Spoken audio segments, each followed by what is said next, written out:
5, 4, 3, 2, 1. Broadcasting live from the Newsmax studio in New York City. A fusion of politics, commentary, entertainment, and sports. Steve and his team bring you the latest news and opinion now. Here is Steve Malzberg.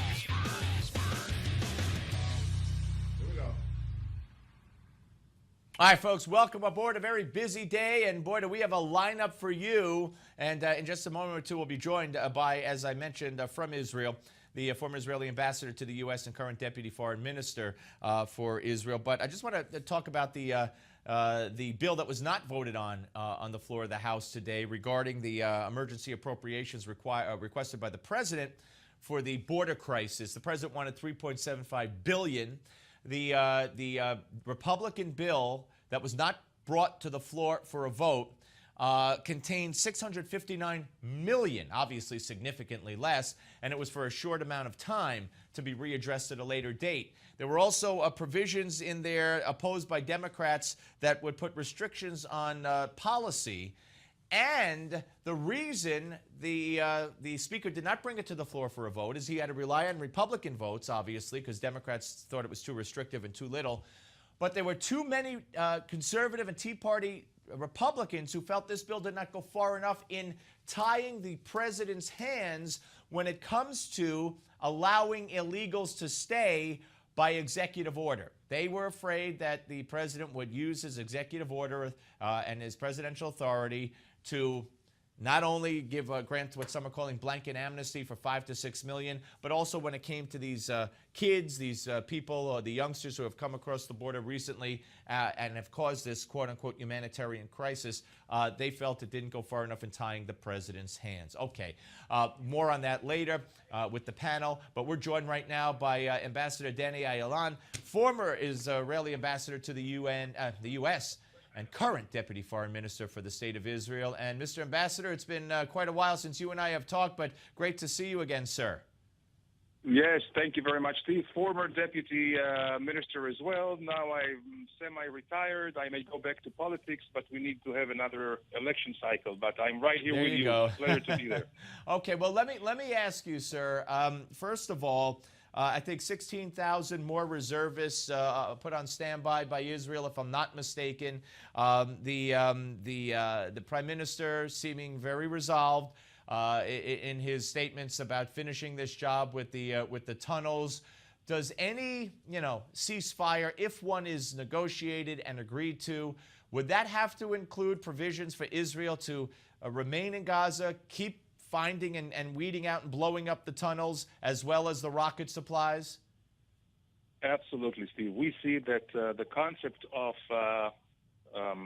deterrence is somewhat anachronistic, because you cannot deter people who are crazed, who are bloodthirsty, who prefer death over lives. You have these Hamas leaders who, of course, are well protected in their bunkers under schools and mosques and hospitals. And, of course, they have the entire population of Gaza as their human shields. So they can continue undeterred the war. So it's not just a matter of deterrence. It's also a matter of neutralizing their capabilities, their rocket capabilities, and, of course, this underground attack tunnels. And I believe that Israel not only has a legitimate demand here, but also it serves the interests of the entire region, Egypt first and foremost, and the other countries which are the more moderate Arab countries that can face best, if they are together with us, and of course with the international community, this extremism. And there is a network. There is no difference between Hamas and ISIS or Al-Qaeda. There is a network. Hamas is not part of the solution, it's part of the problem, and this is why it has to be neutralized militarily. You know, you bring up other countries, and there's a story in the New York Times today, and I'm glad they wrote it because it's been quite obvious. Deafening silence from Saudi Arabia, from Jordan, from Egypt, to the Israeli operation. because just as I feel on the issue of Iran, Barack Obama has managed to bring unlikely countries together like Israel and Saudi Arabia. I think this defensive maneuver by Israel has also brought kind of a strange alliance, because the aforementioned countries, they don't want any part of Hamas or ISIS or any of the other ones. They see the Islamic threat like Israel does, and I think they're kind of all behind what you guys are doing. Would you agree? Absolutely. There is a totally new paradigm in the Middle East. The old politics and the old ways are no more. And with the so-called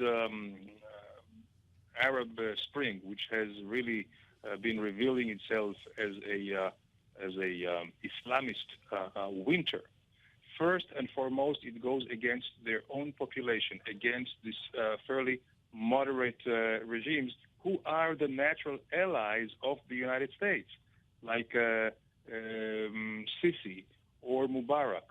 And the notion that the choice in the Middle East right now is between a Jeffersonian democracy on the one side and a military regime is not really the comparison. The choice is between terrorism and fundamentalist Islamism and stability. And the forces that can provide stability at this point are the military. Case in point is Egypt, and we have to remember that the military in Egypt is not only an army, also it has some social and economic roles, as they actually finance and own 35% of the economy. So we have to understand that by having this quote-unquote democracy, which means elections is not democracy.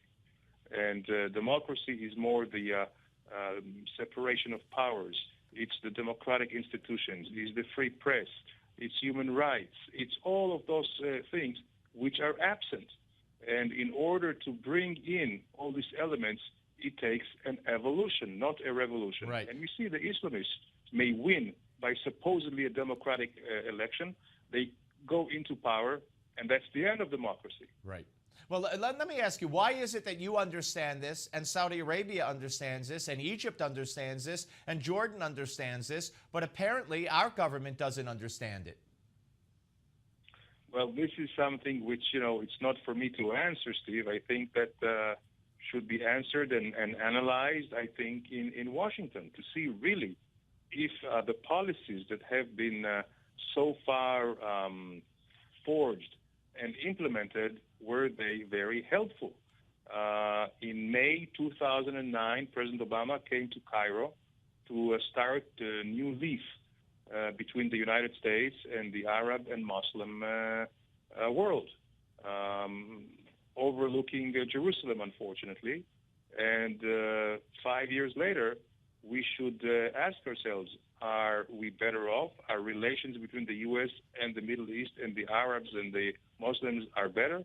I would say they're far worse. I couldn't agree with you more. Let me ask you about the tunnels. I understand that Israel is deploying robots to clear some of those tunnels. How could this have happened, Mr. Ambassador? And does it call into question what Hezbollah has done in the quiet period, if you will, and what threat they may be posing that maybe you're not aware of? Absolutely. And of course, for the Hezbollah, it would be somewhat more difficult because in the Galilee up north, the soil, the ground is much rockier. Right. It's not like dunes in the south, like in Gaza. But absolutely, they are working very hard. They are employing actually the old Viet Cong tactics that were used against you guys, against the Americans in Vietnam. And this is something that we knew about, but I don't think that we realized, even our intelligence, I'm not sure, realized the extent of this huge infrastructure and network, war of tunnels. And when you see how much was put in it, all the cement, all the infrastructure, when we said that the cement has to be monitored, and the people of the world said, well, you cannot block cement, it's needed for schools and, of course, for hospitals, none of the above. It was all used for their tunnels and underground bunkers. Yeah, that's very, very obvious. Mr. Ambassador, I thank you very much. Great to talk to you. I hope you'll come back soon. Anytime, Steve. Thank you very much. Thank you, Ambassador Danny Ayalon, former Israeli ambassador to the United States and former deputy foreign minister for the state of Israel. Yeah, very, very interesting. And this New York Times piece by, I think Kirkpatrick wrote it, really lays out the lay of the land with Saudi Arabia and Jordan and Egypt, really all behind Israel in their fight to eradicate Hamas, because they'd like to see Israel do it for them. And that's a good thing. That's a good thing. So why our State Department and our White House and our administration doesn't understand that, and they go to Turkey and Qatar to help forge a peace deal or some kind of ceasefire agreement, you'd have to ask John Kerry and Barack Obama. It's above my pay grade, ladies and gentlemen. Up next, we're going to talk about all of this, but we're also going to talk about domestic politics as well on the Malzberg panel. You know it, you love it. Parts 1 and 2 coming up next. Don't go away.